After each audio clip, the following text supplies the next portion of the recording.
If you look at the temple structure, deep inside the sanctum sanctorum, all you will find is a stone. 6 to 7 feet or 9 feet, including the pedestal, etc. A whole lot of people are ridiculing why this much decoration to a stone. What's there in it? How can you worship this dumb stone as God? To all the idiots who are ridiculing idol worshipping, let's talk science, okay? What is it? It's a rock. What is rock? Rock is made up of metals and minerals. If you go to a valley and shout something, what does the rocks do? It will give you an echo.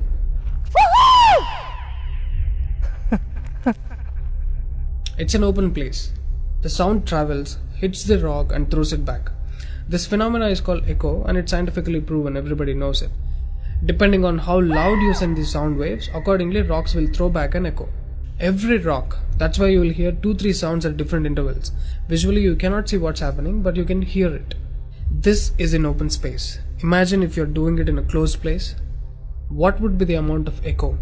Obviously much more than the open space. Let's get inside the temple. You will find a linga or a statue made of a rock. And it's placed in a closed wall structure with a Galigopuram on the top. That means a pyramid structure with a tip pointing to the sky. There will be no ventilation. Tight packed and covered with stone walls to a precision where even the light cannot enter. Now, people send some sounds to the rock. Not just today, it's been practiced since thousands of years.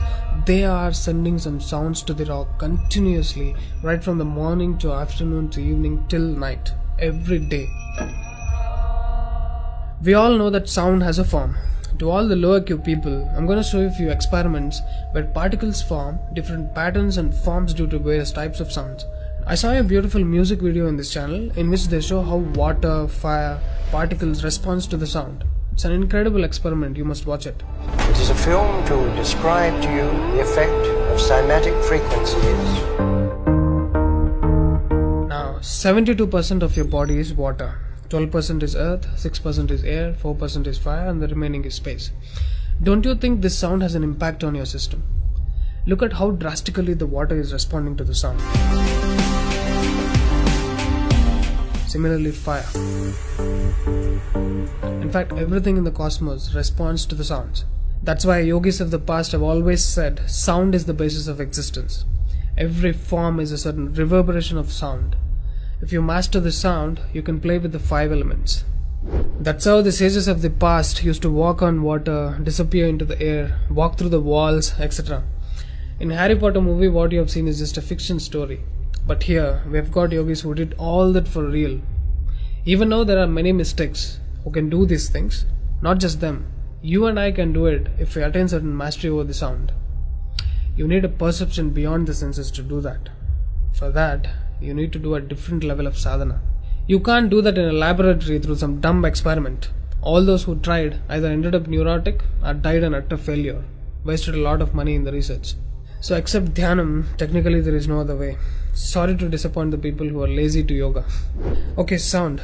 I recommend you to watch more such experiments in YouTube to understand better what I'm trying to say here. Inside the temple, they chant some mantras. What happens is, the sound will touch the stone and bounce back in different directions. Because it's a closed room, the sound has to pass out through the main door. And whoever is standing in front will be completely soaked in that energy. Now, what do they chant? Vishnu Sahasranamam in the morning and Lalita Sahasranamam in the night.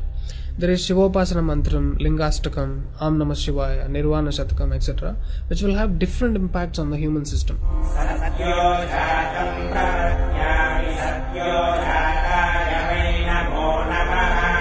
I really wanted to check what impact these sounds have on the human system. So I went to a neurosurgeon to really experiment and document the impact of these sounds on the human brain, the human system. I took my friend Rahul for the EEG test. It's called electroencephalography, where you can see the brain activity, the activity of the nervous system of a person on a computer. We played Lalita Sahasranamam to him.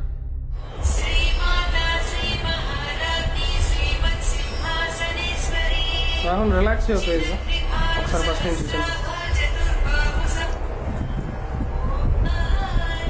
Right.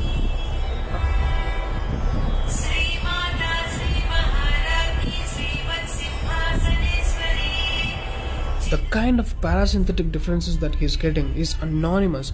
Oh my god, then I understood. These sounds are engineered in such a way that the rhythm of the chant will go inside your parasympathetic nervous system and will put you into deep sleep within 3 to 5 minutes. First thing is, the chant is some thousands of years old. How could these ancient sages know that these sounds impact the parasympathetic nervous system? This they do it in the night. And in the morning they chant Vishnu Sahasranamam, the 1000 names of Bhagavan Vishnu. And again, these sounds are engineered in such a way that it will wake you up to a peaceful and refreshing state of mind. I'm sure most of you are suffering with painful wake-ups, with such an irritated mind that you can't sleep and you don't enjoy waking up.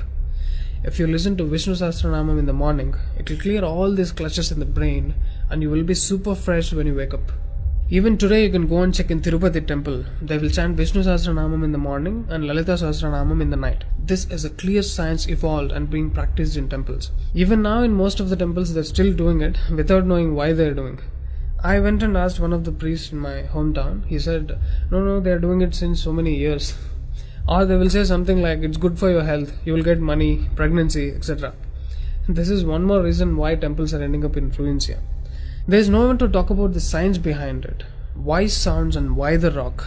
So they call this rock as God, and when you chant for God, their idea is to benefit the human beings living in the city.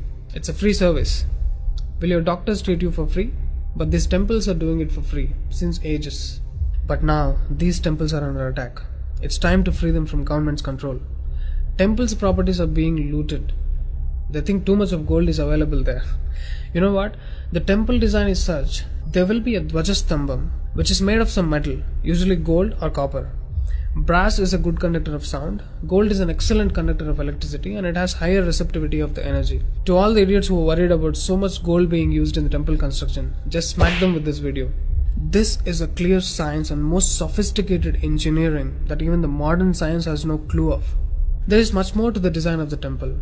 The design is such, the energy waves reverberated by the gopuram will pass straight and touch the antenna kind of arrangement here and stored in the energy format. People are supposed to touch it. A lot of people touch their heads without knowing why they are doing it. And then you are supposed to walk into the space which is filled with this energy transmitted by the rock inside. Doesn't matter whether you are a Muslim, Hindu or a Christian, you can't escape the energy. You will be bathed in the glory of that energy. You can actively feel the difference after you pass through the path.